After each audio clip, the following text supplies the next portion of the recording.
Hey guys, welcome back. I am seriously lacking videos. I gotta film more, but I had some terrific news to share with my audience. Um, so now this will only make sense if you're Australian, um, which I am obviously, but um, so Australia has this government agency called NDIS, which stands for National Disability Insurance Scheme. So basically, if you have a qualifying disability, um, autism, ADHD, you can get funding to get like therapy or like assistive technology, and like they can pay for wheelchairs, at-home care, cleaning. Like I'm currently, well, my last plan, what they totally screwed it up, but it's a government agency, so they kind of always screw it up. Basically, the last plan I had, they gave me 5 years, like a 5-year plan for some stupid reason, but they only gave me like $500 worth of funding for a 3-month like time period. And you might be like, oh, that's probably plenty of money, but psychology costs like 1 hour session one-on-one is $280 per session, and I do that monthly. So as you can see, it was already not going to work out. But I also have Brick Club, which is, well, a little bit less, but it's like $97.50 every fortnight. And basically these sessions are essential to make sure that I meet my goals, being an autistic and trying to live life as confidently as and as healthy as I can.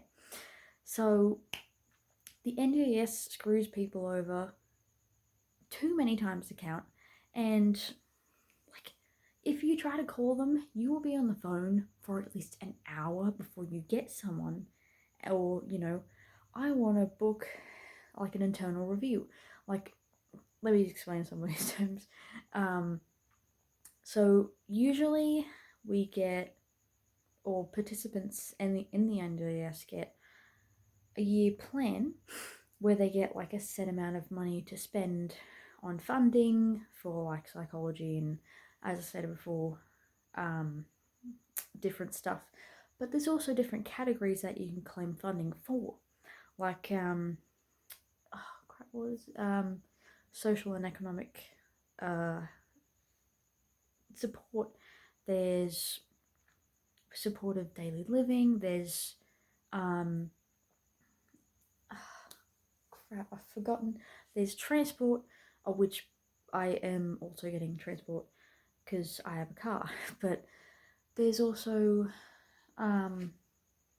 you can also get, I forgot the word for it. There's also funding you can get to get like medical equipment, like wheelchairs or AAC devices, or you can even claim for like fidget toys and headphones, of which I'm looking to get a new pair of. But basically, is it commission? No, it's not commission. Forget it. But so I have been on this plan for 4 years now. Well, not exactly 4 years because I was diagnosed 4 years and 2 months ago, but I've been on the plan ever since. They screwed me over the last 3 times, and now I'm actually getting the funding that I asked for probably last year or the year before that. And so basically I've got I think it was like $13,000 for group support, which would be the Brick Club, which is quite a lot of money. But also I have got 32 hours a year with a psychologist, and because I do the sessions monthly, I will have a ton of money left over. So I could even like do fortnightly appointments with my psychologist, and that would totally be okay. Like that would definitely fit in my funding. But I also have money to spend on Pilates. But for those if you that don't know, I go to Pilates like weekly, Saturday morning, 9 a.m. You know, the daily thing. But I have to pay out of pocket every single time I get like a package of 5 sessions.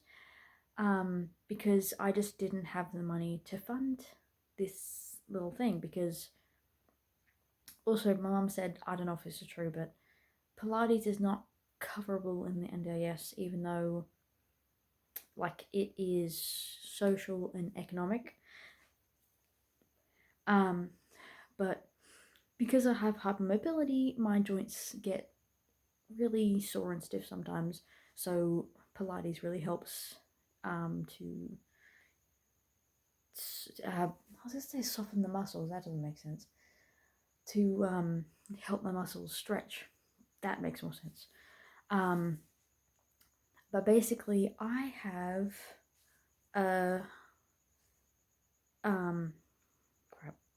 6 hours a week of domestic and home support, which is like cooking, cleaning, like in the house sort of stuff. And hopefully, I will have a new support worker. I did have a support worker about a year and a half ago, but I didn't have enough funding to keep them on, so I had to remove them from my. So that was great. But so we actually know this new support worker who she's actually a support worker for my brother at the moment. She started like a bit 2 weeks ago, and we know her really well because she's one of my mother's co-workers for one of her clients, and we know her really well. She's really struggled with money, so this like taking me and my brother on as clients and her being a support worker will really help her financially. So I'm actually really excited to start having her as a support worker. But basically, I am ecstatic that they have actually done something right for once. Absolutely ecstatic. It just means that I have to schedule time for her to come over, and my schedule is pretty jam packed as it is. Let me just run it through with you. So Monday, which is like the most free day that I have, I study for my course, and then on Tuesday, every 2 weeks, I have psychology at either like 10:30 in the morning or 2 o'clock in the afternoon, which does leave a bit of a gap like throughout the whole day, which is good. I've got those 2 days, and then Wednesday I have work from 10:30 to 2, and I'm pretty much wiped out for the entire day. Thursday's the same, Friday's the same. Saturday is probably the busiest day that I have. So I get up. I'm pretty much telling you my schedule. Okay, I need to stop doing that. On Saturday, I wake up at 8, leave at 8:30, get to Pilates at 9. Pilates goes for an hour, so 9 to 10, and then I go do my shopping, come back home at 11, make a shopping list, and I also clean my bathroom and do my washing, and then pretty much that goes, because I've got to do shopping like at the big shop, and that goes for a while. So I get home at about 2 o'clock or 2:30 ish, and then I just kind of relax. Or I do also, or I do like chores around the house. So, and then Sunday, church day, obviously. Rest for the afternoon, take Matthew back to church for the evening service, come back, make dinner, eat dinner, relax for a bit, go back to church and take Matthew back home. And then at about that time, it's about like 8:15, and then we just watch TV or do, like, we usually do the dishes at night time, but tonight we weren't able to because we were watching something. But let me just show you something. So you might be wondering, oh, what is this? Yeah, I'm probably. So these are, I'm just going to tell you, these are a pair of headphones that I got when I first moved here 3 years ago. And they were like $250, and I was like, wow, that was a lot. But they are German, I'm pretty sure. It's the Sennheiser brand. You probably see the damage already, but I've had these for 3 years. Look at the inside of them, they look terrible. So I'm thinking of getting a new pair, and so now that I have this money to spend, I've got $1,000 to spend on like low cost, low harm system technology. So this will be very helpful. Also, the sound is completely gone in the left ear thingy. I don't know what to call it. But as you can see, it's in very bad condition. But I mean, there's a cord in here as well, and it only works if the cord is in. So I'm going to try and make this last as much as I can. I don't really use it on Bluetooth that much. I mostly just use it, last time I used it was on Monday, because we spent like the whole day carpet cleaning, and the carpet cleaning machine was really loud, so I had my headphones on when he was doing the carpet. But yeah, these are really good, a really good brand, really good quality. There are a lot of buttons on the side that I have no idea what they do. Like, there's this little slider thingy. I have no idea what that does. But yeah, these are a really cool brand. If you get, these are noise cancelling as well. If you get headphones, get like Sennheiser, or I think Sony's a really good brand. That's what I'm thinking of getting, or like JVC. But yeah, these have lasted me a while. Like, I have been thinking of like where to repair these, because only the left thing, the sound is gone, and I don't know where to repair these. So if you have any ideas, like, I've pretty much tried everything. I've restarted them, tried them on a different device, so like my computer, it was the same situation. But yeah, and funnily enough, like these are the way I put them on. But it's this one here. This one has the least damage. It looks absolutely terrible. Seriously. It's such a good brand. You see the sponging on the side. This is kind of like the same. It's a nice color, definitely.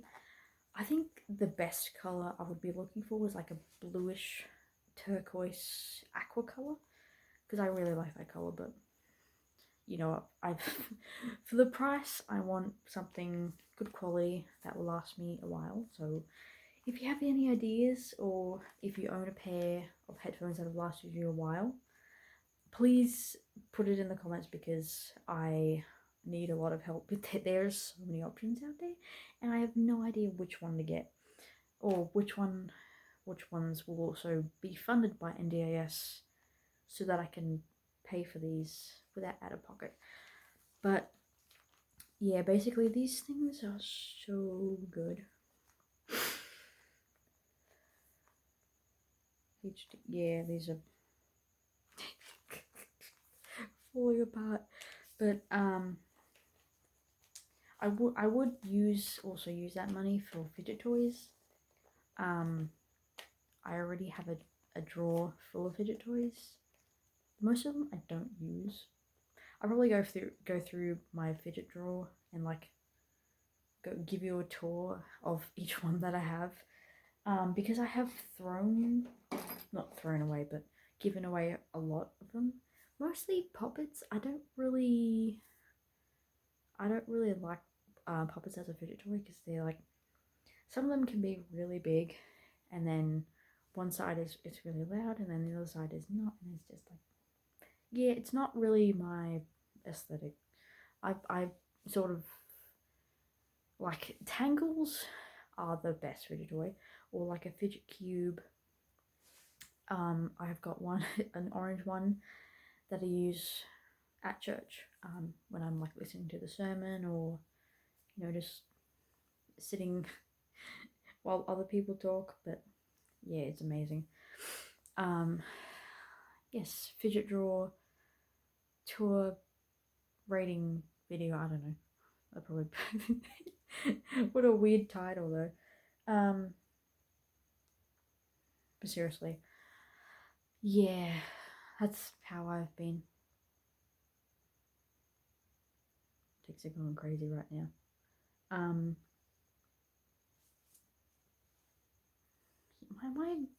I don't know. It's a weird tick that I've had for ever since I started having ticks.